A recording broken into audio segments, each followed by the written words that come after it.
Hey everyone, welcome to Murder Moose. I'm Rod, and with me, as always, is Jerry. What's up, dude? Dude, what's going on? I have to apologize in advance. I sound like dog shit today. I have like a really bad sinus infection, but like, You got, dude, you got that droopy sound going on. Like you sound like droopy. I do that or like Keith David from The Thing.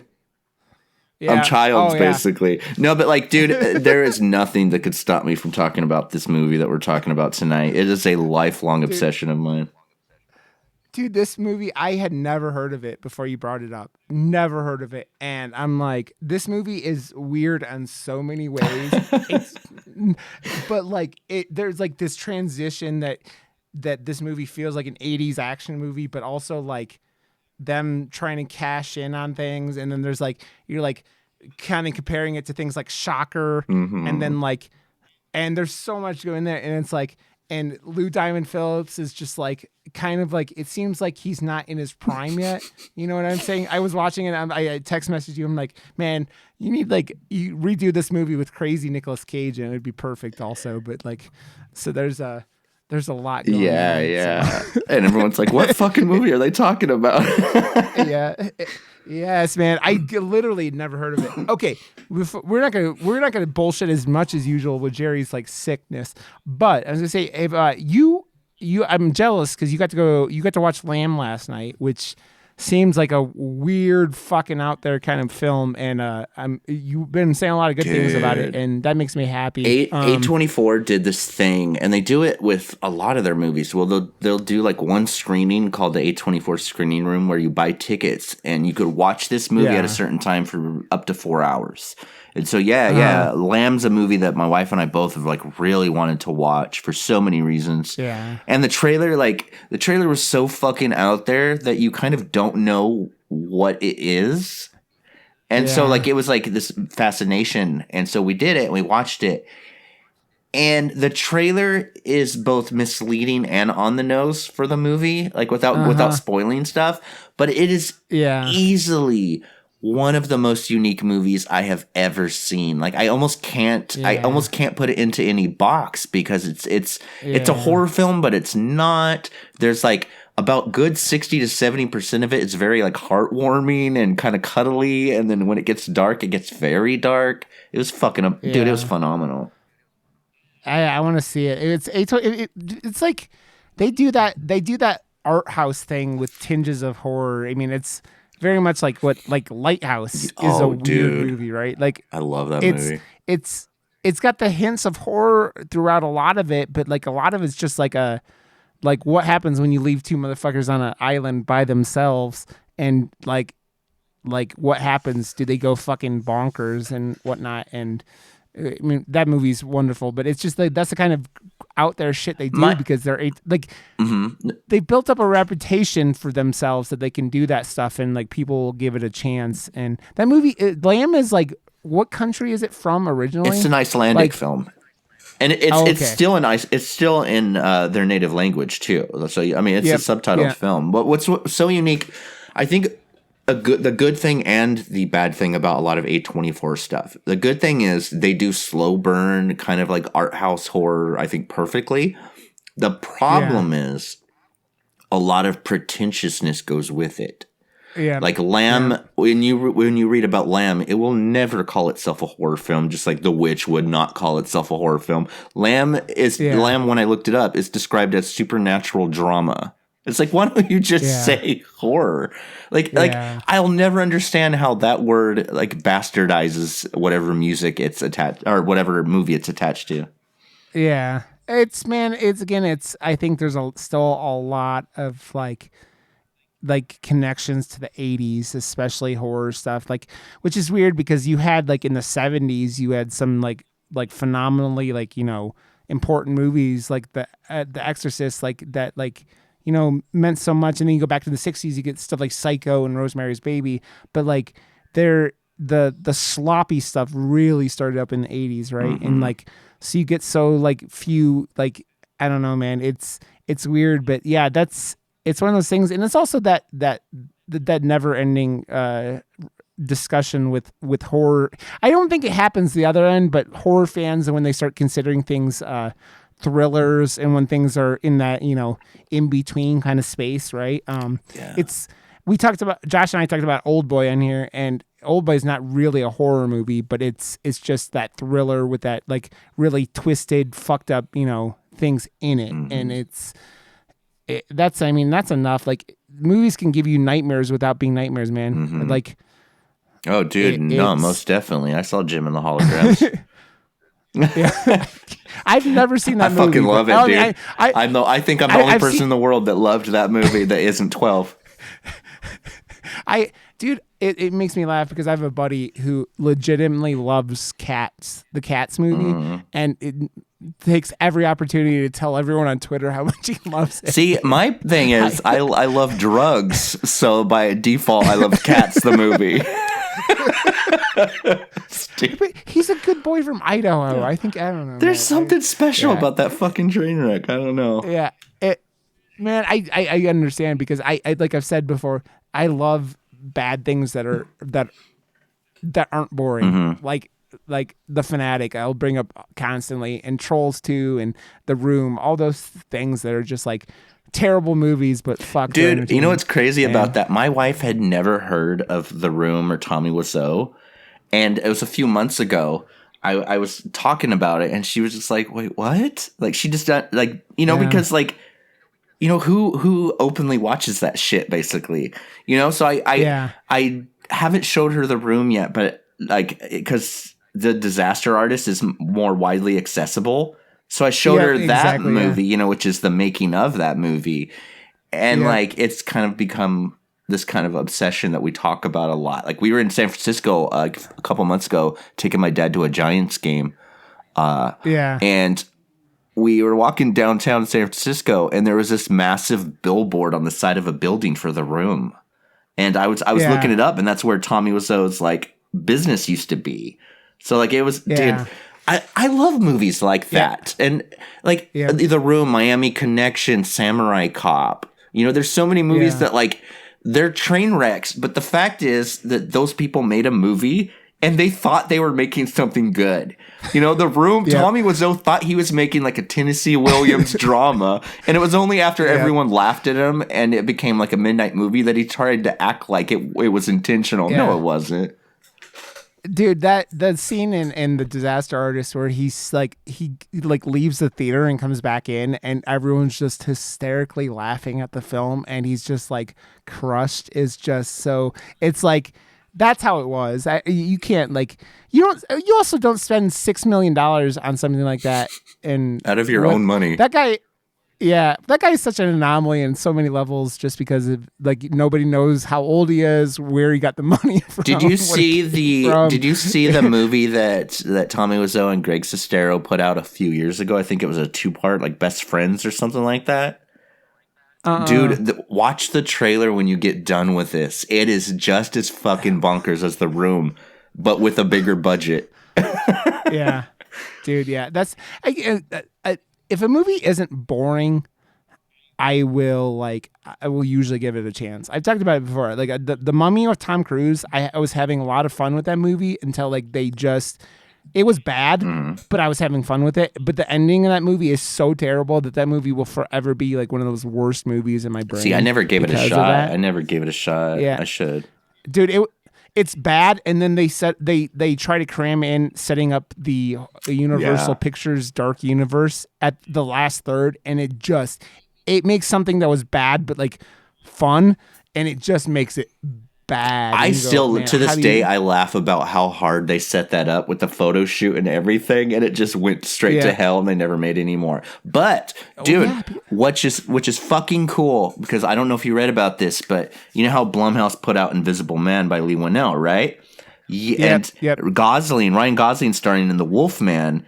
And Lee Winnell was supposed to do it, but he dropped out. And Derek France, who directed Blue Valentine and Place Beyond the Pines, is directing it now. I am so fucking stoked on The Wolfman now. The Place Beyond the Pines is the Blue Valentine's fucking bonkers. And then he's the one who did all that guy's movies are fucking insane. Like he did was he the one who did the Cell Block movie or with Vince Vaughn? No. That was Craig Zoller. Dude, that movie's bonkers also. But dude, that guy's movies, the directors are just fucking like. Oh, okay. What is? I'm thinking of something else. I'm thinking of what's the other?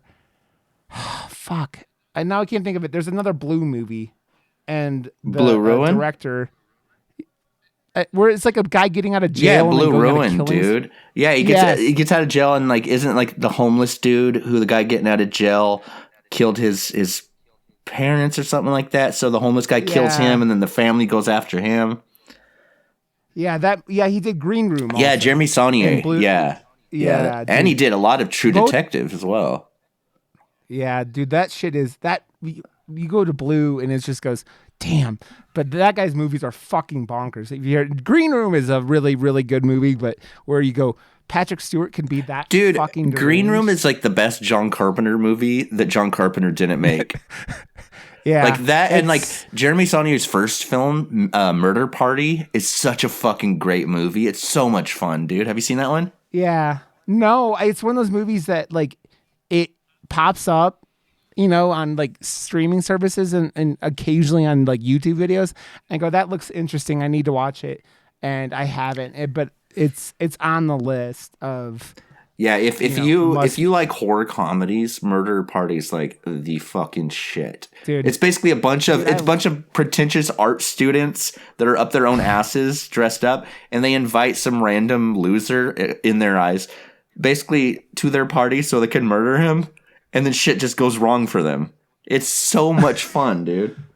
that it just reminds you of your description. Reminds you of Tucker and Dale versus Yeah. Evil, and just like the chaos of, dude. I love horror comedies.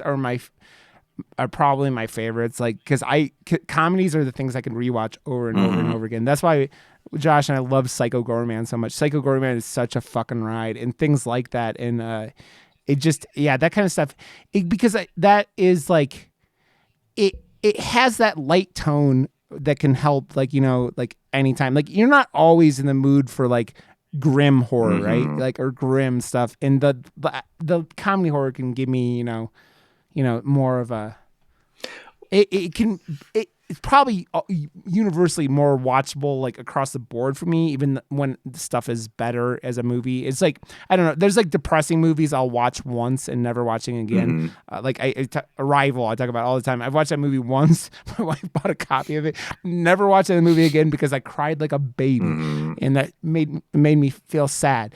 So yeah, I'm the opposite. I'm a glutton of punishment. Like, I watch the most depressing movies like over and over to the point where it's just like, dude, well, like stop. But like, dude, when horror comedies are done right, like fucking Evil Dead 2, do you know what I mean? Like, there is nothing as special as like just laughing your ass off and then like getting scared at the same time.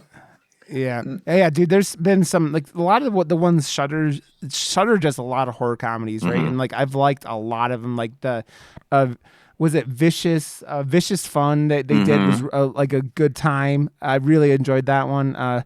Some other, like, The Boys from County Hell, the Irish vampire movie, is like a horror comedy. There's been a lot of them that they've done, and it also, I think it feels like like if it's at least the comedy's done at least decently, it helps when movies aren't as strong as a total package, right? Because you're laughing. People were even bitching about Halloween 2018 and Halloween Kills having like a good amount of humor. For me, that made me enjoy those movies more because you need something to break up the tension. And there's nothing better than when you're scared as shit and the tension is just firing on all cylinders. And then you laugh for a bit and it kind of calms you down, and then it hits with the scares, and the comedy kind of sets up the scares perfectly. Yeah. It's that perfect, like, it's a perfect peanut butter and chocolate mix kind of, like, It's not a homeless vagrant doing a backflip off a table to kick Lou Diamond Phillips in the face, but it's something. I love her so much. She's the favorite part of that fucking movie. Okay. Yeah. So there's lots going on. Well, let's go into it. Yes, we're talking today. Jerry picked out this gem. It's called The First Power from 1990, starring Lou Diamond Phillips, directed by Robert Reznikov. Sounds very Russian, if we're being honest. Man, let's go off first. General, I messaged you almost instantaneously. Whoever did the credits for this movie should be taken out to the street and have their balls used like a speed bag, because holy fuck, this movie, man. I thought there was something wrong with the cut I was watching. Like you get the opening, like, credit crawl is like, it's like a pentagram slowly popping up. But while they're doing that, names are popping up, and then they're like these white names with like red backs or whatever, and then they pop another name on top of it, and you can't see anything for a couple seconds, and it is like, you're like, what is the credits seem like a fucking student film or something like well, that. And what's funny is like the whole, as the credits go on, and that it's so irritating with the names on top of each other, because it just looks like, as someone that like is super obsessed with graphic design in general, like it's oh god, it's irritating to watch, right? Yep. But like I always laugh at the credits, because I feel like whoever did the credits was like, dude, I'm witty as fuck. I'm gonna slowly make this thing turn and slowly reveal a pentagram. It's gonna be like that moment in Alien. What the fuck? People are gonna love this. Yeah. And it just falls so flat. At the end, the pentagram shows up, and you're like, okay, you shop at Hot Topic, cool. Like, yeah, dude, and the first thing that pops up is like off center, like, and not just kind of off center, like the production house or something like that pops up at the beginning is like way over to the right and like lower, and so it's like, oh, I'm not putting my things in the center. I'm like, that was the first thing. I was like, why the fuck is this so? Yeah, yeah, but once. Sorry, I'm coughing because of sickness. But once you get past the credits, dude, like, a quick background. See, like, I'm sure you did something similar to this, but like growing up, video stores were like my favorite fucking thing in the entire world. Yeah. Everyone talks about like, oh, the cinematic experience, and I spent every possible second I could in theaters, but even more so, video stores that was my thing. I spent every single day of my life as a kid in video stores. Even if I wasn't renting stuff, I was there every day looking at stuff. 5 movies, 5 days, $5. The first Power, dude, by the time the first Power came, I was knee deep in being a little kid obsessed with Lou Diamond Phillips because of La Bamba and Young Guns. Dude, Young Guns. Have you seen Young Guns? I have, but it's been a long Young Guns time. To me, like, it was like a Western movie full of like the best actors or the hottest actors at the time in the 80s, like Kiefer Sutherland, Lou Diamond Phillips, Charlie Sheen before he got fucking wacko. Like, everybody was in Young Guns and Young Guns 2. Emilio Estevez plays Billy the fucking kid. Yeah. But like the first Young Guns, and even the second one to a lesser extent, but the first Young Guns was everything I wanted in a movie growing up. So much that my friend and I at the time in 4th grade, we wrote the sequels to Young Guns 3 through 7. I love it. But like, the first Power came, and it's due to like, as a kid that grew up in a very religious upbringing where like, I'd have to hide my horror movies just so they wouldn't get burned in the bonfire while listening to fucking Stryper.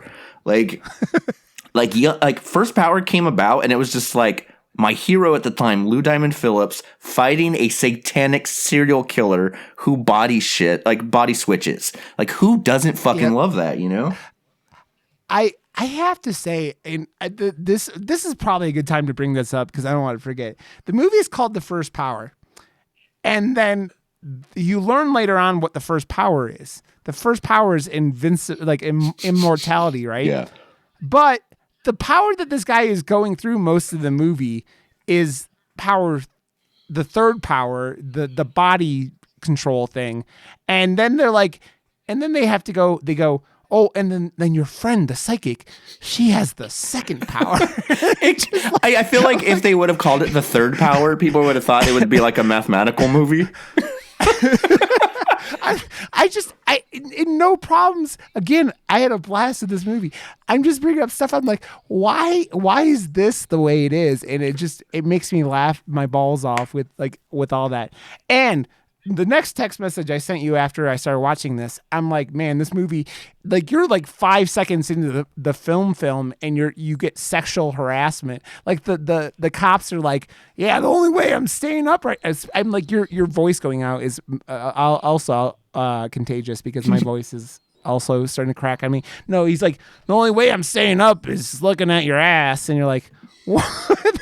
It was that weird time in movies where like none of it was PC whatsoever. So in like the 80s and especially like the 90s, you'd get the most like vile cop characters that would all they would do is like sexually harass everybody, it seems. Like if you watch the Lethal Weapon movies, they're so full of that kind of stuff. Yeah. But like it's Mel Gibson's character in those are just like is like not a good person for most of them, and even though you love him because he's like, dude, there's a T-shirt from London 1888, I think it is, that I always want to buy, but every time I flirt with buying it, my wife, thankfully, like all credit to her for saying no. But there's a shirt with Mel Gibson and Lethal Weapon putting the gun in his mouth, and it just says "Happy Holidays." Jesus Christ. No, but like the first Power, fuck, man. I was 9 years old when this movie came out, and my grandma dropped me off at the theater to watch it by myself. And I walked out, dude, thinking this was the coolest fucking thing ever. Because what you have this weird intersection of like police procedural movie. Yeah. It would work if it was just a straight police, like going after a serial killer movie. Like in a lot of ways, it feels kind of like a 1990 version of Zodiac, you know? And you have a serial killer who, I mean, even if the producer said it wasn't this, they're fucking liars. The main antagonist, the serial killer, is such a like not homage, but such a like it's Richard Ramirez the entire time. That's 100. There's no denying that they basically made Lou Diamond Phillips as a cop going after a supernatural like Richard Ramirez character. Like as a kid, that was scary. It was exciting. It's fucking and it's bonkers, man. Dude, along with Lou Diamond Phillips, man, Jeff Kober. Yeah, Jeff Kober. Yeah. This motherfucker does such a good creepy voice, and that motherfucker's all like he's never not played a bad guy. I swear to God, like I swear he's been like the creep in everything he's ever done. Like you see this motherfucker, and you're like, oh, this motherfucker's up to something. Like he's one of those actors that like can't ever play a good guy, right? I saw an after school special kind of movie. It was from, I think, the late 70s or very early 80s when I was a kid that it reran, and it was Jeff Kober in a nice role. And after being really like familiar with this stuff because of First Power, it felt so weird seeing that dude play someone that isn't a piece of shit. Yeah. Yeah, it's like he's one of those guys that like most people probably have, maybe not most people, most movie addicts like us have seen him and stuff in like television shows, but he always plays a creep. He always like, he's that quintessential like slimy 80s action guy, but like they do this thing and like, am I the only one watching this movie and going, these motherfuckers are just winging? It felt like they were winging a lot of like the lore in this universe kind of thing. Mm-hmm. Like they were like coming up with it as they were going. Like they're like, let's give him this dagger. Yeah, the Jesus dagger. It's like, and not in a bad way. It's such a ride, man. It really is, and you don't know what the fuck you're watching the whole time because to be honest, it has a very simple plot, but it's the execution that makes it so weird. Dude, oh man, I'm sure we'll get into it when we talk about plot, but there are so many batshit insane sequences in this movie. Yeah, like I wrote an article about it. I think last year, or the year before. I think for Dread Central, and Lou Diamond Phillips shared it, and it was like, I loved making that movie. But if you watch it, it seems like he thinks he's in a different movie than we're watching. Yeah. He's playing like an Arnold kind of a cop like character. Mm-hmm. Like, and this movie is fucking 31 years old, so I don't care about spoiling anything, so don't worry about that. With something this old and this like obscure, I'm not worried about spoilers. Yeah, he's man. The thing was too, and he's like a cop, but he's like also a giant asshole for like large like portions of this movie. Like he breaks into this psychic's house. By the way, how the fuck is this woman a fucking psychic with that house? That house is insane. It is. And I love the fucking the black partner who is just like, it's Bubba Gump, dude. It's like, Bubba from Forrest Gump. Yeah. Oh, is that who that is? Wow. Isn't that nuts? He's got that hairdo that's like Kid and Play kind of like, you know, that flat top thing, and he's fucking hysterical, and he's not in this movie for long enough because he gets fucking stomped on by a horse. That's another first of this movie. I've never seen a movie where a horse stomps on someone to death. That, and like what's funny is this movie, it has the most cliche beats ever. Every movie from this era, if it's a police trying to find a killer, police will stop killer. Something will happen to killer. He'll come back in some way. Cop will get involved with a secondary character, this time a psychic. Cop will see visions. Nobody will believe him. They'll think it's him. His partner will get killed and people will think it's him more. And then at the end, some big revelation. It's the same plot as almost every fucking movie from that. But what we get in this movie is Satan, homeless people getting possessed and doing backflips off of table, drop kicking Lou Diamond Phillips. Kicking Lou Diamond Phillips in the balls. Kicking him in the balls. So many fucking one-liners. Oh, dude. Jeff Kober is so fucking on fire with this movie. And, dude, see you around, buddy boy. Like, dude, the killer... do you just want to jump into, like, what it's about, basically? Yeah. So, okay, we'll start off. So this movie starts off with there's a serial killer going around killing, I think they said 15 bodies. It's like the pentagram killer. The pentagram killer who kills people and then carves pentagrams, like 6-inch diameter pentagrams. It's like every junior high kid. And basically everyone who's like, Slayer is the best band ever just because of pentagrams, right? And Lou Diamond Phillips is on this case, and they go in. There's a nun character in this movie who is it's a very weird role because like she's getting like yelled at the beginning of the movie for saying Satan's coming, basically, and she's kind of explaining that the world's fucked up, but that we go to Lou Diamond Phillips, who's a detective, and he's been getting these weird phone calls. And another thing that's so out of the 80s and 90s, this time frame, like whenever she calls him and they only show her lips, they're just like zoomed in on her lips while she's talking to him on the phone calls, so because it's like a mystery who he's talking to. And basically, she warns him where she warns Lou Diamond Phillips where this killer's gonna strike, and you go out to him like he's been like plotting these murders on the LA map because of course it's in LA. They weren't gonna go anywhere else to shoot. And it's so fucking dumb because he's doing all these murders and they figure out where he's gonna be because they have a newspaper and they put pins on the newspaper of the murders and they make a pentagram. Like, it's so fucking dumb. Because can you imagine being the killer, a map, and going, okay, I'm going to go to Rancho Cucamonga here, and I'm going to go down to Van Nuys here, trying to form a pentagram. Like, it's a scary, fun movie, but the killer is such a 12-year-old, like, him fan the whole time. What it makes me laugh, too, is, like, he can't figure it out, and then she gives him that last, where the next kill's going to be, and then he all of a sudden realizes it's a pentagram. Like, he was like... She gives him the address, and he's like, "Oh shit!" And he finishes the drawing, and it's a pentagram. John. But the funny part is the tipster was telling him, she's like, "You can't kill him, and no death penalty." And what happens? Yeah, exactly. Also, they basically one of the cops gets taken, and the Lou Diamond and his partner like stumble upon the lair, and this is where like Lou Diamond like he shoots at this motherfucker like 75 times, and in case I forget later on, when Lou Diamond throws the fucking empty gun at the fucking cop, I laugh my balls off. It is fucking hysterical. Like he's shooting at him and he's like out of ammo and he goes, just chucks the pistol at the dude. Can you imagine writing that police report if that had worked? Like, how did you stop him? I hit him in the head with my gun. Dude.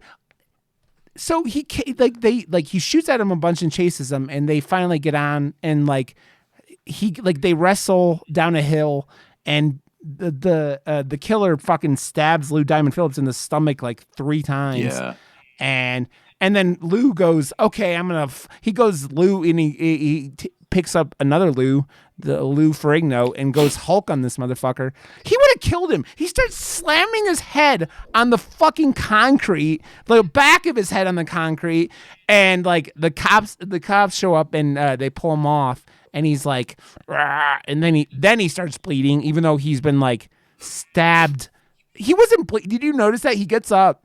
And he's like kind of bleeding, but then like all of a sudden a huge amount of blood pours out. Like, it's funny because like you said on the phone call, like the voice with all you see is like the lips and like this very like seedy looking shot, and it's like, dude, it's not even supposed to be that kind of shot. Why did you film it that way? Which is funny because the dude that shot this movie shot Wayne's World, Blade, and a lot of other movies, but that's what he chose for that.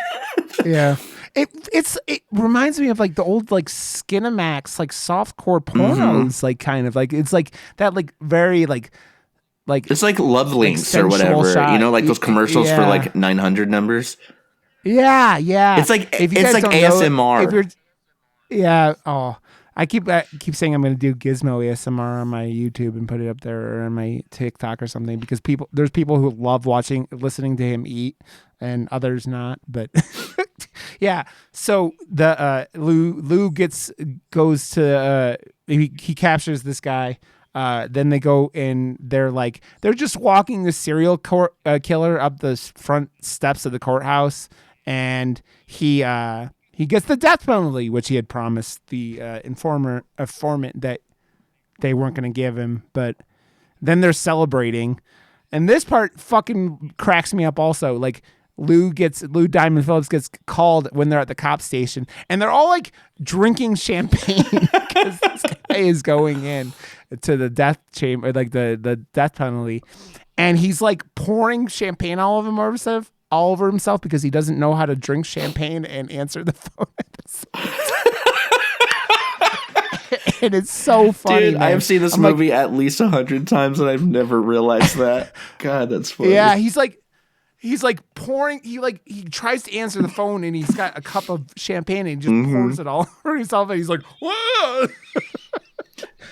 And it's the psychic. He's so like, arrogant, though. Yeah, the psychic's basically like, dude, you told me you wouldn't let him die, and he's just like, his whole attitude the whole time is like, yeah, whatever. Yeah, he's like, I'm Lou Diamond Phillips. I shine bright like Lou Diamond. Yeah. Yeah. So they it's funny because like he doesn't even he's so arrogant that like when he meets him in front of the courthouse, like this guy is like happy because he knows he knows that he's going to come back. I don't know how he knows. Maybe it's all the pentagram. Well, it's that Richard Ramirez thing. Like I remember as a kid, that was stuck in my head, just imprinted in my head. That when they were taking him to jail finally after sentencing, Richard Ramirez looked in the camera and said, "I'll see you at Disneyland." Yeah, and I remember for a kid. I watched that Netflix documentary about him. I couldn't do it. Well, see, I'm not from the LA area like you, like, so that's way like scarier for you guys. Like, so it's never like, it was never, I'd heard, the Night Stalker and blah, blah, blah. But yeah, that documentary, man. You know what's crazy, dude? I grew up in my hometown's Visalia, California, and we had this kind of like not urban legend because it was real, called the Visalia Ransacker. It was a dude that, it was before I was born, but like everyone talked about it, but my whole childhood, this dude that would go into people's houses and steal stuff and leave like really scary messages on their phones and eventually started killing people. Well, he left. Jeez. He eventually left our city and went up to the Bay Area and became the original Night Stalker, the Golden State Killer. You know, the one that just basically got solved last year, the Golden State Killer. That he originated. He was a cop. Yeah, he originated. The Golden State Killer, Patton Oswalt's wife that passed away, is the one that broke the case, I think, last year. Yeah. And that dude originally started in my hometown as the Visalia ransacker. Like, it's terrifying. But like, dude, it's that arrogance that Lou Diamond Phillips, his character's name's Russell. And so they call him Russ, I think, which Lou Diamond Phillips has a Russell. You know what I mean? But like, he's so arrogant the whole movie that like anyone that's trying to help him, and you know, the psychic that he eventually comes into contact with, she tries to help him the whole time, and he's kind of a piece of shit to her. Dude, he does.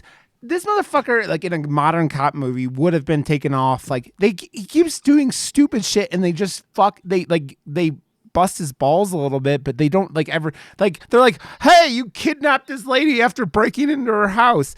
Guess what? You don't do it. The lawsuits are coming for you, but don't do that. And they don't take his badge, don't take his gun. Like he kills another cop later on because he was taken over by this dude. Don't do any. Okay, you're good. I've always wanted people to make a movie where like those renegade cops from the 80s like immediately get like justice. Like they immediately get arrested for like after the opening scene in Cobra by Sylvester Stallone, if they were like, that's extremely excessive force, you're under arrest in credits. Yeah, I mean, it's like kind of what Demolition Man was. Yeah. Right? Like Demolition Man kind of did that, but like not to any extent. Then what made me laugh about that, like that movie, which is still entertaining as fuck, but it's so 90s. Like Wesley Snipes kills a bunch of people on a bus, and then like the building blows up, and they're like, "You killed all these people, Sylvester Stallone." And he's like, "No, I didn't," and he didn't. And like, wouldn't you have been able to figure that out if you have the fucking technology to freeze someone for 50 plus years? That and like really side note on Demolition Man, real quick. When that movie came out, I was in junior high, and Taco Bell had a promotion because in the original cut of the movie, every restaurant was Taco Bell in the future. And in the recent releases, I don't know if the licensing went out, but now I think it's Pizza Hut in everyone. It's weird. I haven't seen those cuts. Oh, they're awful. Like the only one. But when I was in junior high, Demolition Man came out, and there was a promotion that if you bought a Burrito Supreme, they'd give you a Demolition Man poster. And dude, I bought a Burrito Supreme every day for fucking 2 weeks. My dad walked in my room at some point and go, "Why do you have 14 Demolition Man posters?" I didn't even think the movie was that great. I just thought it would be like a really good Long Kong gag for my dad. Oh, I love it so much. Like what? It's like those, like those alleys and shit where they have like, like someone obviously got paid to like hang posters up for like a concert or something, and there's like 17 copies of it like stapled next to each other. Yeah. I love it. Oh man. Okay, so this guy goes in, the pentagram killer, and gets gas executed. They give him the gas chamber. And this is one of those like this movie loves its fake outs. It really does. Yeah. Like they gas him, and then like he wakes up. And did you notice this? I don't know if you noticed this. They definitely like buckled this guy in with like seat belts from a car into the gas chamber. There's so seat belts. It's seat belts for the fucking gas chamber. I swear to God. And he comes out and like busts through the window like barehanded. This mother is like fucking the Hulk, and Lou Diamond Phillips shoots him like 87 times, and he doesn't stop him. And he goes, "Oh no!" And then it wakes up. It was a fake dream. So he just got executed. Yo, there are so many, like you said, fake outs. Like there's so many dreams in this movie where it leads you. I mean, even at the end, it's left to like a fake out that you don't know if it's going to come true. Like this whole movie. Yeah. This whole movie is like it. I feel like the dude that wrote it, which is also the same dude that directed it, I feel like he wanted to make about 5 different movies in his career, and he didn't think he would be able to make all of them, so he made all of them into one movie. That's what this movie feels like. It skips genre so much, But it's such a blast though. Like I think people listening to this, if they weren't familiar with the movie, they would almost think that we're talking trash, but we're not. Like the absurdity of it is so much fun. Yeah, it's fun, man. There are so many bonker shots in this movie. Like the when he goes into the church and the priest jumps over him, and they basically they put the camera on the ground facing up, and like put the actor on wires, and so it looks like he jumps like 30 feet in the air. It gave me such like Face Off vibes when Nicolas Cage was dressed up as the priest in the beginning of the movie. It kind of like the crazy guy and a priest. Oh my god! Do you know they're making Face Off 2, by the way? Yeah, Adam Wingard, right? Yeah, dude. Like what? I don't know. See, I know that he wants to do a sequel instead of a remake, which is interesting. But how would a sequel work? Like I'm curious. I want to see if they could get Max Bemis from Say Anything to be in this one too. Because you know that he's one of the choir kids singing in the first one, right? Oh, is he? No, I didn't know that. Dude, that's hysterical. But I love Face Off. Oh, dude, me too, man. Yeah. But basically, after this guy gets executed, Lou Diamond Phillips wakes up and he's like he's all pissed off at his cat for some reason. I don't know. He wakes up and he walks into this one of these side rooms he has over by his door. He has such a bachelor pad, man. This is like the most bachelor pad I've ever seen. And he walks in this like side room by his front door, and it's like covered in blood, like pentagram looking stuff.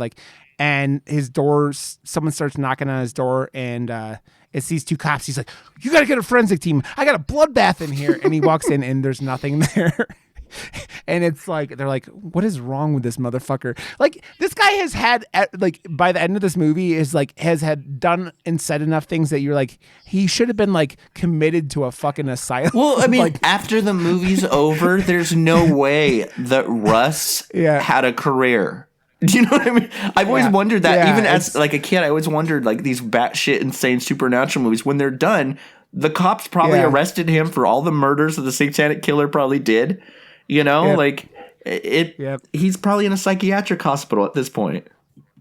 Well, I mean, he ends up like at the very end, just like stabbing a nun to death, and it's like, they're like, "Why'd you do that?" She was possessed by Satan. She was possessed by the first power, which is funny because they eventually reveal that there's three powers, I guess, and that this movie that Jesus had all three powers. So it's like this good versus evil, and like, oh my god. The way how she says it though is amazing, because she doesn't say Jesus. She's like, the weapon is the only person who's ever had all three powers, and then she hands him the crucifix with Jesus out. That you pull off the end, and it's a fucking dude. It is the most melodramatic, like satanic police procedural with homeless people doing karate ever made. Yeah, and so these cops get him because there's another cop got murdered, and it's like the exact same, like, like MO of the pentagram killer, the pentagram on her chest and everything. They go back to the police station, and they found this dude who they said is the killer, who is the most. This motherfucker should have been in every drug PSA ever made at this time, because he looks like he should be going, and there's your sign, like some kind of redneck blue collar comedy kind of thing, but he's like just sitting there, and he's got this 1,000-yard stare, and it's perfect for how everything this is, and he's even got blood all over himself, and they transition into like, they're okay, we got him, but this is when the psychic shows up at the police station, right? And she's like, this is where she kind of goes after old Russell. Russell Logan is the whitest white guy name of all time, like you're saying. That's why the Lou Diamond Phillips being named Russell Logan is just hysterical. But even Michael T. Williamson from Forrest Gump, his character's Oliver Franklin. Yeah. Yeah, it's such white guy names. It's like Oliver Franklin. Yeah, it's fucking insane. And this is where like the psychic's like, I helped the cops in Missouri find a missing child, and Lou Diamond Phillips is like, this isn't a missing child, this is a murder. So good. It's like they're like taking these fucking lines that are hammy as fuck and acting like they're like, this is so serious. This is like, I love it so much. And at some point in here that they go in, Lou Diamond and Oliver Franklin. The guy's real name is Michael T. Williams. But yeah, you look at this guy's name. It's Mykelti is how his name's spelled. It's not something you look at, and it's not a name you see every day either. But he's Oliver. Yeah, they go and break into the psychic's house, and this is where Lou Diamond's like having more hallucinations. Like her voice machine's going, and like he hears the pentagram killer on it with an address.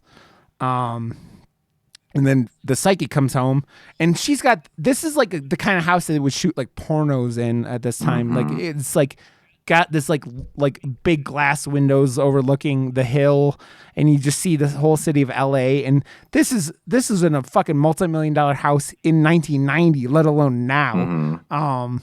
Jesus Christ. I don't know how she makes that much money, but the fucking place is gorgeous. Dude, she being a psychic, she probably is like the mafia bookies, like, you know, that's probably why she has a bomb ass like mansion little place.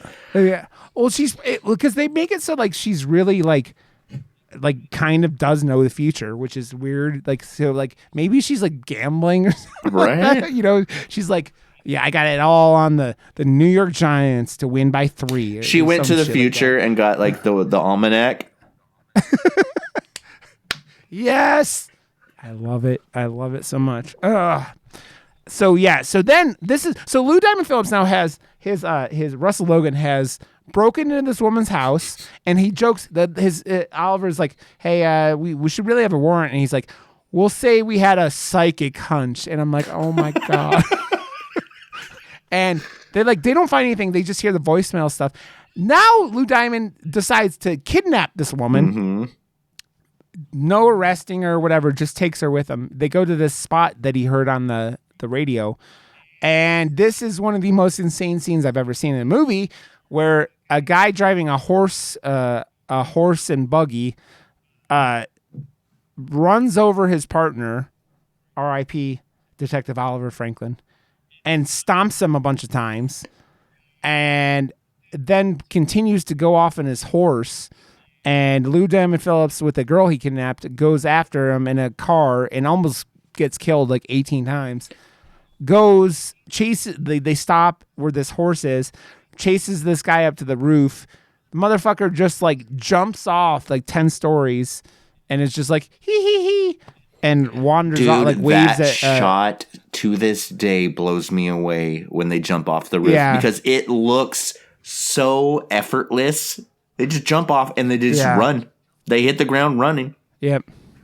And it reminds me, I was like talking about Ichi the Killer, watching Ichi the Killer recently, where the very end where the main character dies, like it kind of reminded me of that shot, because it's like that's kind of like what it. I don't know. That's what it reminded me of. I don't know. That, and really quickly, the scene where his partner gets stomped down, the way the music plays into like the tension is so good. And what's crazy is this movie was scored by Stuart Copeland, the drummer for the fucking Police. Like, how nuts is that? I know he's done a lot of movies, but it's just such an interesting thing that like he would score the first Power of all movies.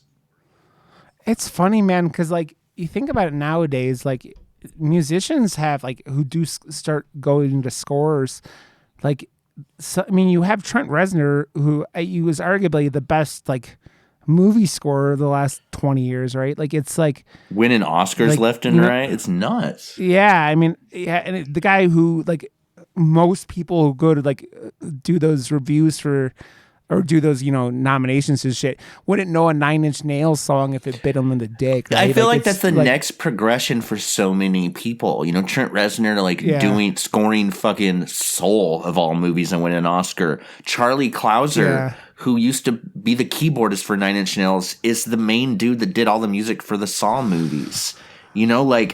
It's nuts, man. It's crazy how like a lot of people transition into film work. But the score to this movie, I love it. I love it.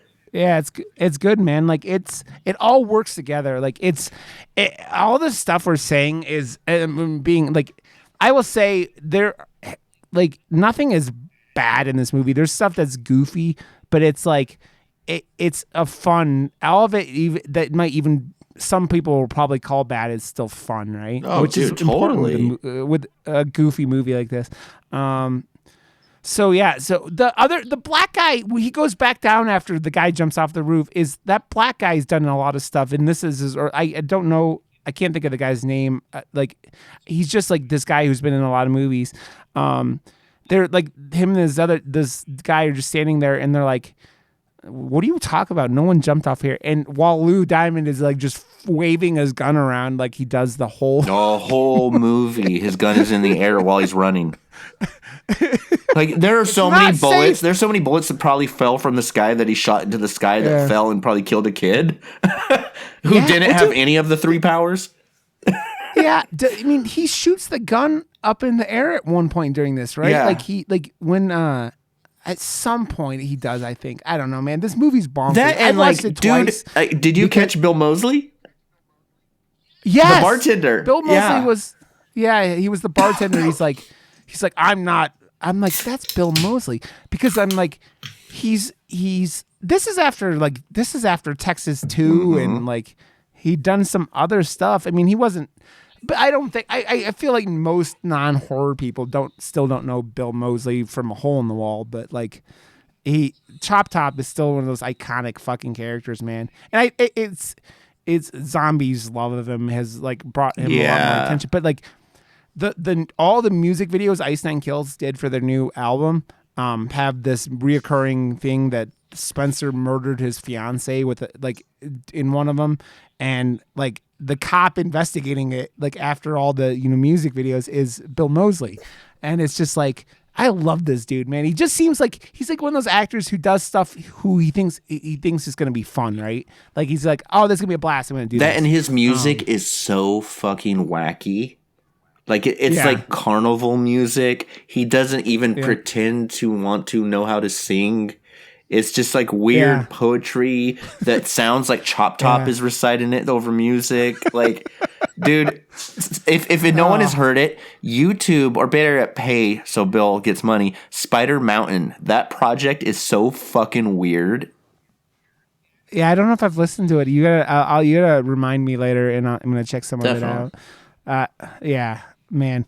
So this is like when Lou Diamond Phillips comes back down, like all the cops are there, and like they're like, yeah, we're gonna sue you. Like the how did she call a lawyer? I'm not sure, because this is 1990, and so not most people didn't have cell phones yet. But she went off. They just like seemed like they needed a reason to like get rid of her for a little bit. She goes off, and this is where you get more flashes like of the future from her, where she sees Lou Diamond get a fucking axe in his forehead. This movie, man, is also like for it. They don't spend a lot on like gore and like it's just like it's all practical and mostly not even that in depth of practical, right? Like there's like mostly it seems like they just rubbed pentagrams and some like blood on dead people. Yeah, right? Pretty much. It's also like really quickly. I can't remember if we said that for any listeners.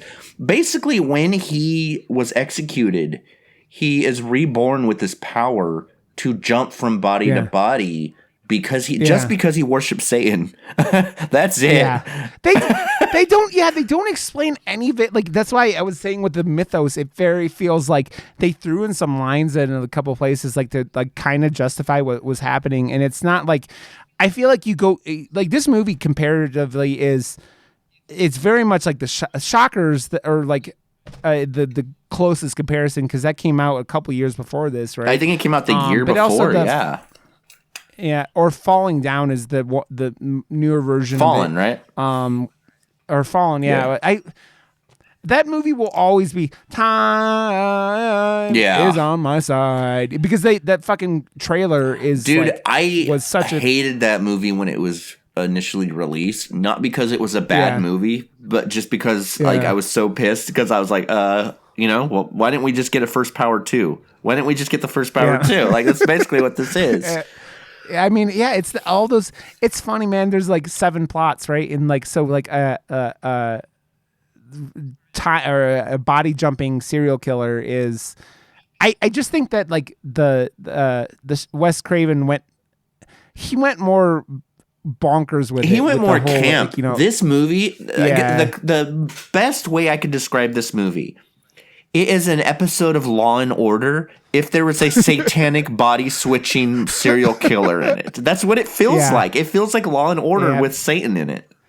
Okay. Speaking of, and we have to talk about we're about to be at the best scene in the whole movie. So the psychic sees like Lou getting killed and calls down a cab and somehow finds this like this shitty hotel that people like. There's a bunch of homeless people like sitting in the lobby, or the guy looks crazy as fuck. I love the look this guy is giving when he's sitting in the lobby. And basically, the killer has jumped into some random guy's body. No, it's not even the random. He's in the fucking cop's body, right? Yeah. Or is he not yet? I don't know. I think he's in the cop's body, but he comes out and almost hits Lou with a axe. Like, he does like the most Neo thing ever, where he like bends his head backwards to avoid it, because he's only saved because the psychic had a vision of him getting axed in the forehead. Yeah. Like, that's it. Yep. So she comes, and then there's this weird, like, they don't explain anything in this movie. They're just like, you're following. We're gonna shit's gonna happen. Just enjoy the ride. She pulls out a fucking like just a not a pentagram. I guess it is a pentagram. Like, but she holds it up right side up to him, like on this like in her hand for some reason. Doesn't say why at any point, I don't think.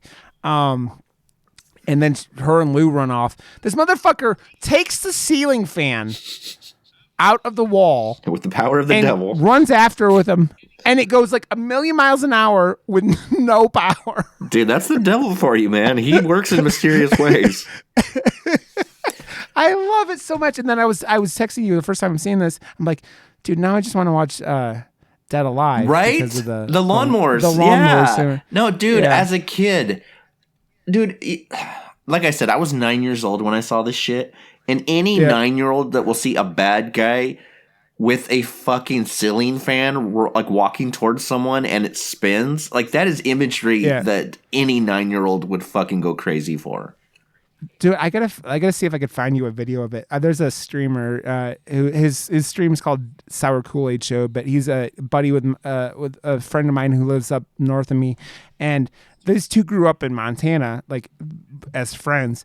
This guy, his name's DP, Dan Paul. When he was a kid, he wrote a bunch of stories that are basically like, they're like Jason Voorhees, kind of like you'd seen. Like, this guy is, I think, a couple years older than you, and he wrote all these stories, but as a 9-year-old, between being a 9 and 11, and they found all his stories because his mom kept them, and he started reading them on his thing on his show. He got Andrew WK to read one of these stories, and they last year they turned it into a Kickstarter, and it's like a full blown comic now. I have a copy of it, and it's so funny because the shit, like, it just reminded, like, talking about all this stuff as kids, but like just an example of how insane it is. He didn't know how to spell chief of police, so he spelled chef of police. So the chief of police has a chef hat in the comic. It's so funny. It's just the insanity. Yeah, I gotta find one of these videos to show you. But yeah, so the just goes after him with a fan. And what my favorite part about that is they go into the last hallway and and this is like a halfway house or like a motel by the hour or something, like where homeless people are hanging out. And they fucking break into this homeless dude's room, shove him against the fucking door, and then fucking go off. Also, there's another trend with this movie. Every time they get into a fight and all three of them are there, like Lou and the psychic both, like, one will go over the edge, hang off for a little bit, and then the other one goes over the edge and hangs off. And it happens like 2 or 3 times. It's like, this is, and they go up to the roof and like the psychic knocks the killer off, the pentagram killer, and it ends up being the cop that had Lou got kicked off the case after the hijacking a girl and doing everything like that earlier, and then like his like boss is like, oh, okay, you could do it again, whatever. Never took his gun, like I said. Never took his badge, never did any of that shit. You know what's funny? Do you ever watch Brooklyn Nine-Nine? Yeah, every once in a while. There's an episode where Jake loses his badge and he's like, here, I'm gonna give you my badge and my gun, and he's like, no, the black guy from The Mist is like the captain of the show, and he's like, no, you're gonna have to take that to the second floor, and it's like all procedurally like way more accurate than like, you know, every cop movie ever. And it just makes me laugh because he's my favorite character in the show. And so they are. This is where they go. I forget. They at some point now they go, like, the psychic has heard of this nun that we saw at the beginning of the movie, and she really doesn't say much, right? She's just like that, can't talk about whatever is basically all she says. She might say the first, and it gets really weird after that, because almost immediately after that they visit the serial killer's childhood home. Yes. And the psychic kind of, by touching the serial killer's childhood things, suddenly, like, the child version of the serial killer talks through her, and it's really creepy and kind of unsettling and makes you feel dirty, because the psychic is trying to talk like a little boy, going like, make him stop, mommy, and all this stuff, and it's just like, this is fucking gross. Like, can we like skip this scene? Well, and it's in this fucking bedroom that is like psychotic. It's like the most like overly, you know, kid room that you'll ever see, right? And you figure out that they like, oh, he never knew his father, and you go, like, after that whole thing happens, she figures out, or Lou figures out, that his grandfather raped his mother and was his father and his grandfather. And you're just like, no wonder he worships the devil. Yeah. I mean, yeah, exactly. You're like, why is this guy fucked up? Well, he had his opening hand was a 2-4 offsuit. It was like, he got fucked from the very beginning in this thing.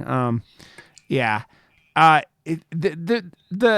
other things in here that are just bonkers enough. Like they go to, at one point, Lou goes to the church, and this is where I talk about the priest jumps over him, and it looks like he jumps 20 feet over him, and then he's like jumping through fucking stained glass windows feet first, like a fucking baller.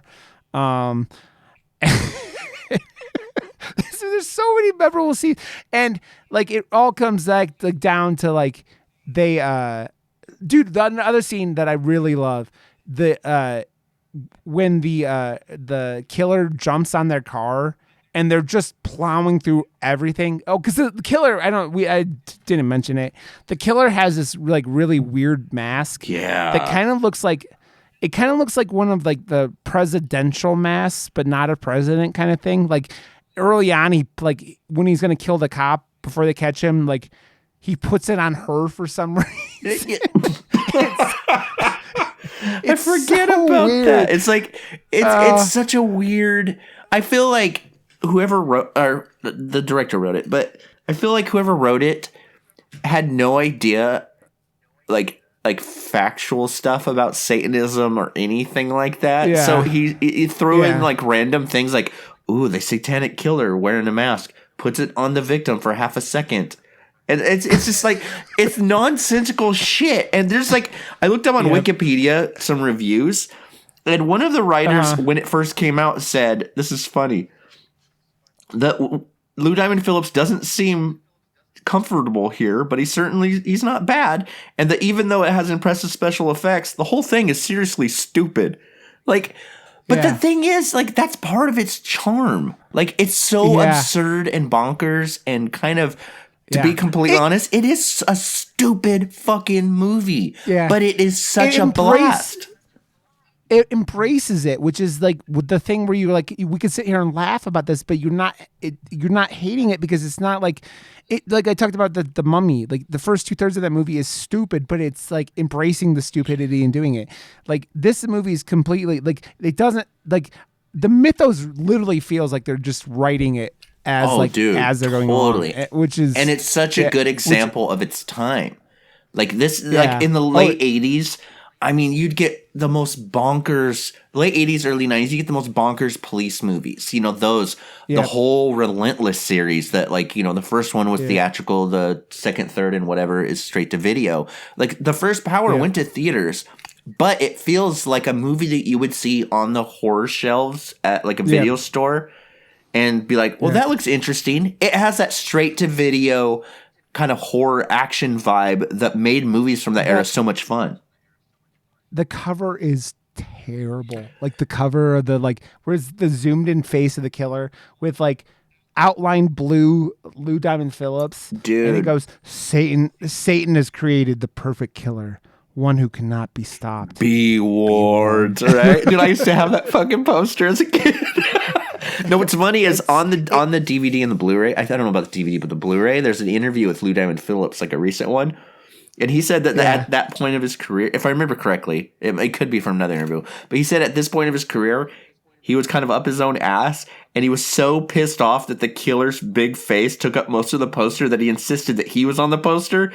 So that's why there's an alternate poster where all it is, there's a different poster for a different DVD, and another poster they use. It's just Lou Diamond Phillips against a wall holding a gun up. Yeah, I think I saw that with the brick wall. Yeah. Yeah. I see it. It's just it's him, just the first Power with one of the victims in the pentagrams. Also, the pentagrams light up on fire for some reason. Mm-hmm. I don't know that. No. So the grandma who knew that her husband had raped their daughter and protected him, kicks him out. They go off into the sewers, and it's like where like it was the killer's like habitat. I think she says it was the only place he ever felt safe. Setting up the ultimate like climax in the sewers, right? And they go back to Lou Diamond's place, and this is where the movie gets completely off the wall bonkers, because the backflip you talked about happened one other time during the movie. The backflip, the priest backflipped when he was possessing the priest. But they go back to Lou's apartment, and there's a homeless lady. They call her a bag lady, sleeping in front of his building, and he just puts money in her hand, which is kind of a nice little touch where he's like they're like trying to redeem him. Like he's an asshole, this whole thing, doing whatever it takes to, get the man, but like he cares, and they go up to his place, and his place is a disaster, and he's like, it wasn't the maid's day off today. It's so like, oh my God, this is like the first thing the writer came up with. Jeez. He probably thought he was so fucking witty for writing that too. Yeah. And then the priest, or the fucking homeless lady starts like pulling like a exorcist thing and is like floating outside. It's like Lost Boys almost, right? And it's floating outside the window.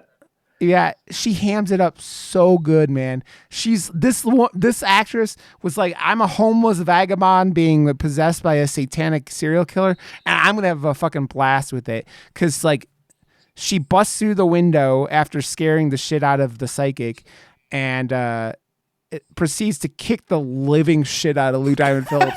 I think one of my favorite parts that Lou does in this whole movie is his face when she's kicking the shit out of him. Like, I'm getting my ass kicked by a crackhead kind of look. When she kicks him in the balls, there's a look on his face that, oh my God, like you could almost feel like they really did kick. Yeah. You know? Oh, and it's so, and she just beats the shit out of him, and there's the car chase, and this always makes me laugh because they're all three of them are in this car, and like she's on top of two of them, like the homeless satanic killer, and Lou is still driving his car at like 45 miles an hour into traffic, swerving. She's like licking and biting, and it's like, oh my God, it's so hokey, but this woman is having so much fun doing it. And so they eventually they hit a car on the side of the highway going about 3 miles an hour, and then project, like they're like shot out of a cannon. It's the most like, oh, this is a Hollywood stunt. We got to do the you hit a ramp and flip. This car flips like 18 times in the air, and they were probably going 45 miles an hour. There's no, physically this isn't possible, but the car flips, and then like Lou gets out, and he's the only one there. And he goes to he goes back to the nun, and he's like, I don't care what the church told you. I need people out there dying. And this is where you get the whole like the speech we've been referring to about the first power and the third power, and the only person who ever had all three powers was Jesus. Yeah, it's always Jesus, man. It always traces back to that fool. Man, he was the original metal man. He had the long hair, the beard, right? And he just like, I could see Jesus playing bass in like Mastodon or something. Yeah, oh yeah, definitely. Maybe Cold Chamber in his teenage years. I could definitely see Andy from Every Time I Die hanging out with him. Dude, right? The Blade. The Butcher. The Butcher. Yeah, he's a Speaking of listeners, if you have not heard the new Every Time I Die album, it's kind of the best album they've ever fucking done. So listen to it.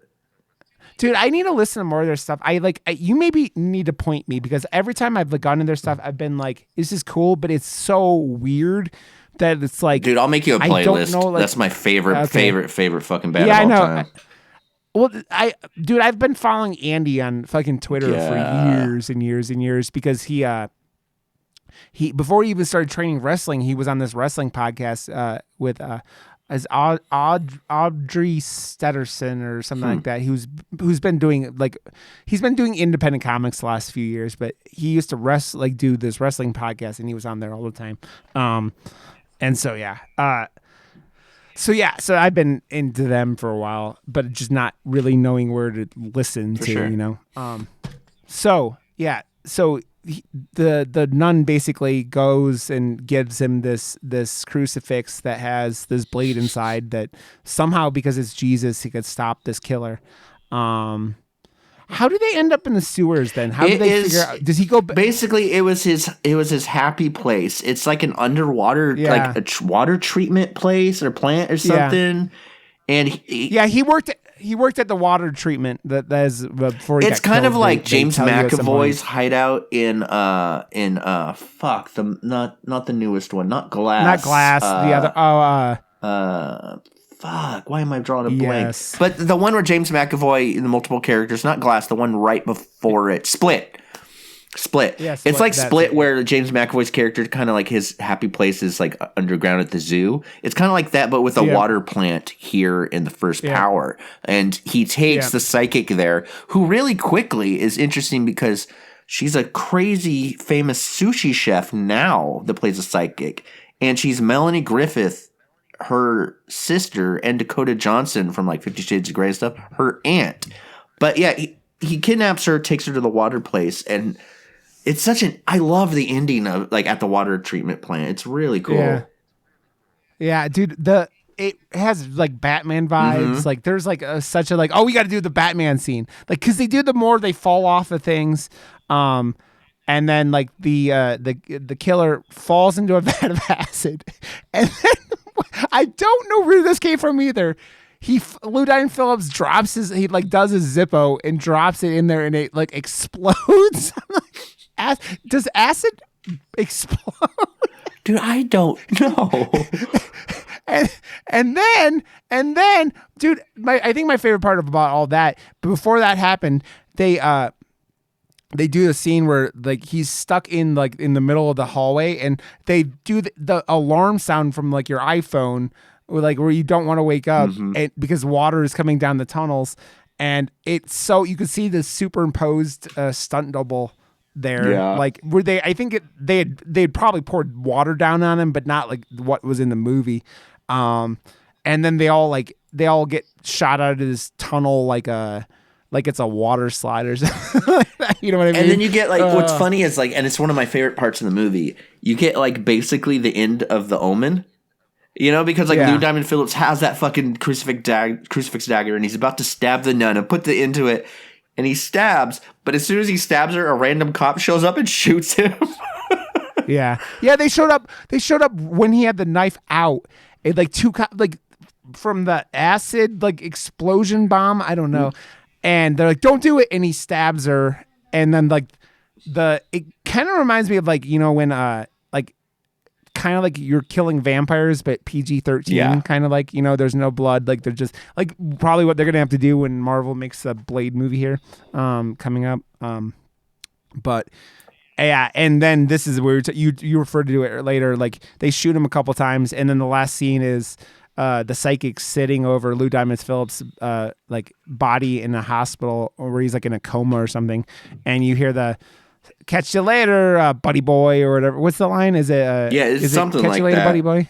Yeah, and so you don't know if like it's a dream or if like he's somehow transferred into Lou Diamond Phillips there at the end, which it doesn't seem like he should have been able to because of the light with the Jesus dagger, but who fucking knows? I feel like they either wanted to leave it open for a sequel, which never got made, or they just wanted that last like little zinger, kind of like a Friday the 13th or a Carrie moment where there's a little stinger right at the end.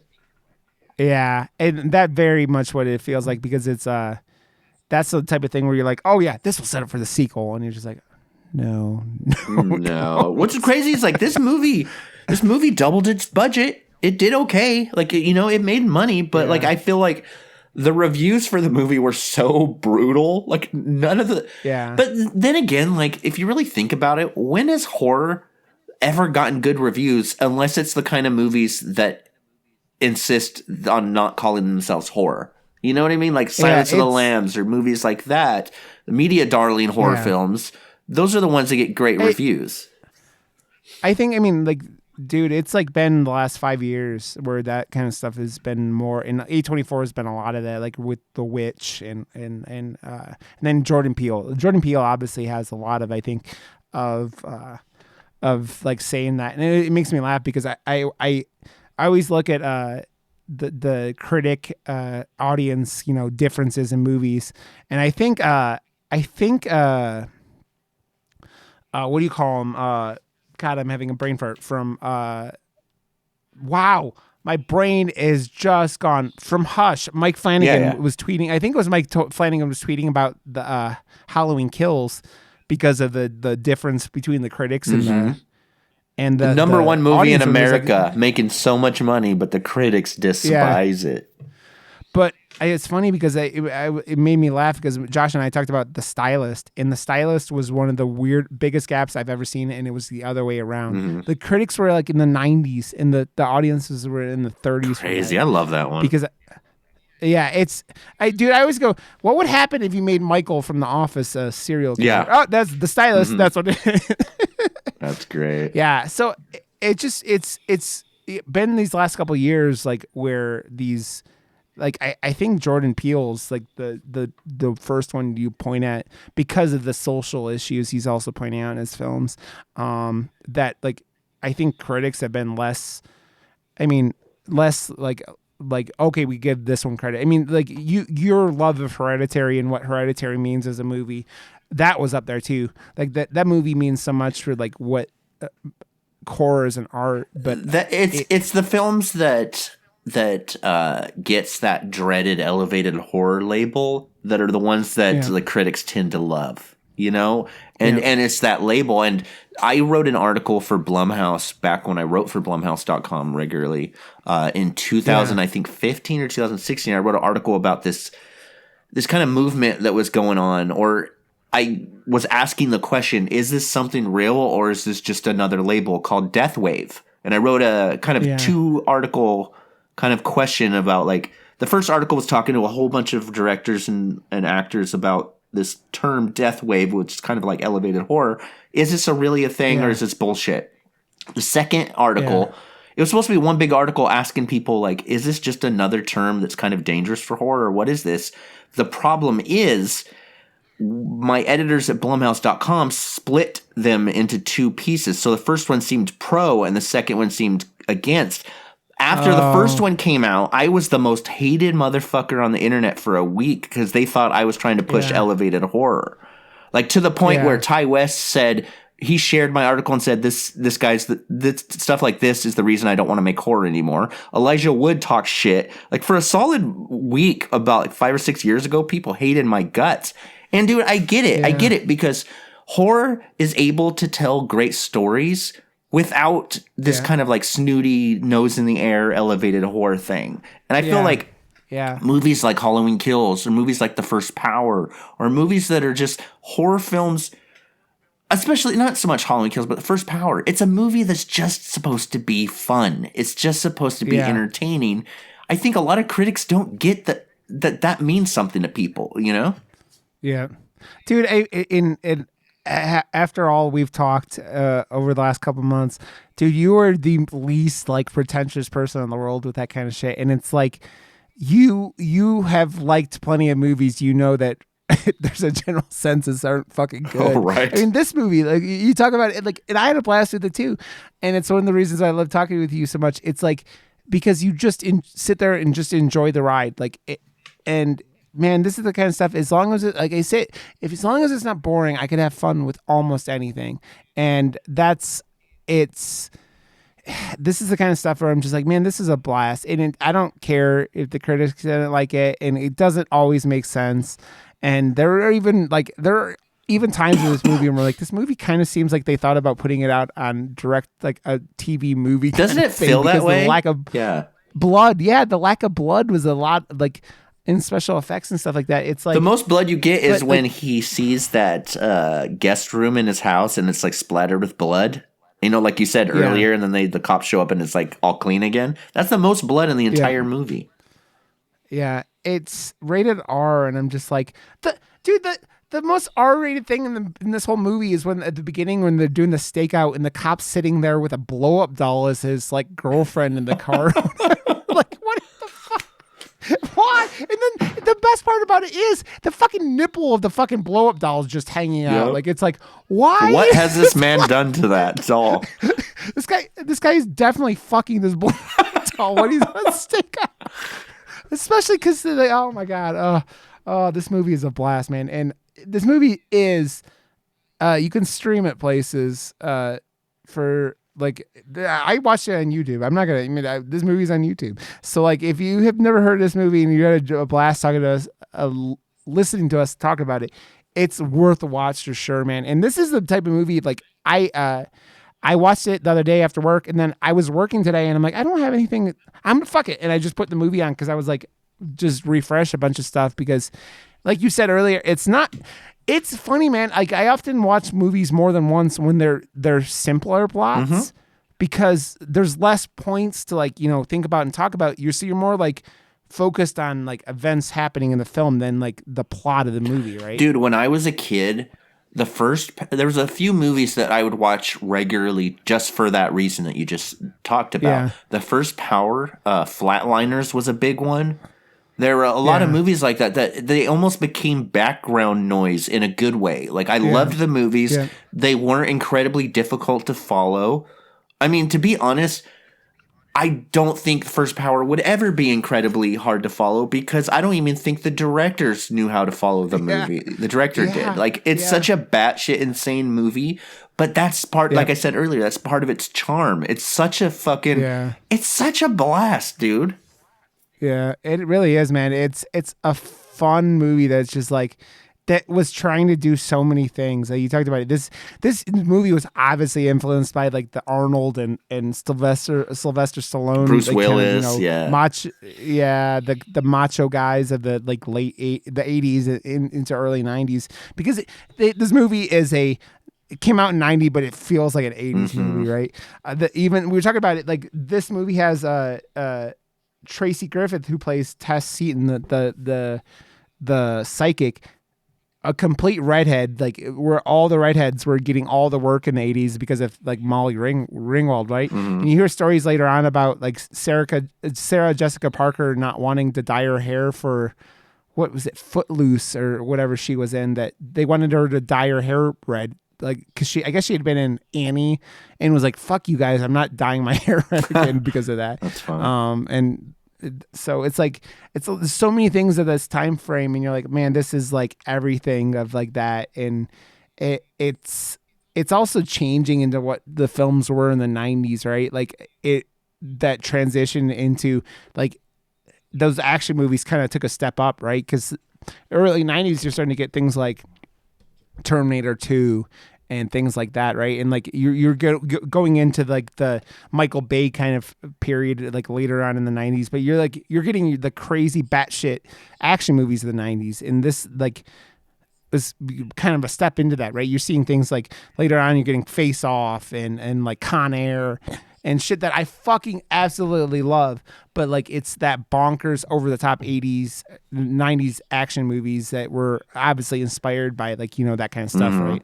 Oh, definitely. So this movie was, I knew it was gonna be fun once you suggested it, but man, I had a blast with it. And it's like, and when you can laugh at a movie and like laugh at it being ridiculous and it not ruin the experience for you, that means this movie is a good time, which is important. Yeah, hell yeah, man, for sure. Yeah. Okay, so we'll get out of here. We've gone almost an hour and a half, even when we were going to try to stop at an hour. But so do we go talk about Dead Alive next week? Because I'm down. Yeah, 100%. Yeah, Dead Alive, man. Let's do Dead Alive. That fucking scene. And we haven't done any foreign films since you started doing stuff with us. So like, would definitely dive in, and then I want to go some bonkers. We gotta find some bonkers. I mean, not that Dead Alive's not bonkers. But yeah, we'll figure something Dead out. Alive, aka Brain Dead. Is Brain Dead? Brain What's Dead, the other title of this? Yeah. So, which is Peter Jackson's, like, my opinion, it's my favorite. Peter Jackson me too. movie. Easily. With The Frighteners is up there, but Frighteners doesn't hold up as well, man, because those CG things aren't as good. Right. But the funny thing about The Frighteners, I don't know if you know this. Watched the documentary I bought my wife the Blu-ray of The Frighteners for Christmas last year, and she'd never seen it. And one of the things on there is, because of them buying all the computers to do the CG in this and in The Frighteners, he was like, I have all these computers, I don't know what to do with them. And so he directly went into Lord of the Rings because of The Frighteners and having all these computers to do all these special effects in The Frighteners, which is funny because I still remember seeing The Frighteners as like a 12-year-old. Yeah, or 13-year-old me too. movies. So yeah. Okay, so Dead Alive next week. Jerry is just okay on Twitter. His EP is, you're adding onto it and selling it for a couple bucks more. Yeah. Well, really quickly, like originally when I released my new EP Spells, I had a whole shitload of tracks I was going to put on there, but then I was like, you know what? Why don't I split it into 3 and release it over the next few months? And then, people liked it, so I added a couple songs as bonus tracks just for like a limited time, just to see if anyone wanted it. And then a friend of mine, Dustin McNeil, who wrote the Taking Shape books about the Halloween movies, he bought a copy and he was just like, dude, like these should have just been on it in general. So I was like, okay. Yeah. So basically I added more, and it was a 5-song EP. Now it's like a 9-song album and $6. So yeah, go on Twitter, look it up. If you want to buy it, that's fine. If you want to listen to it, you can listen to it there too. So I've been putting the links to it on the notes for the shows for the last couple episodes since it came out. But it's a blast, man. I haven't listened to the new ones, but they're better than the first version of it, actually. So I'm stoked, dude. It's killer shit. Okay, murdermoose.com. And I Murder Moose Pod on Twitter, and I am Rod_Johnson on Twitch and Twitter and everything like that. So, guys, thank you for listening to this, insanity. Jerry, feel better, my dude. And we'll catch you guys later. So have a good one, and bye.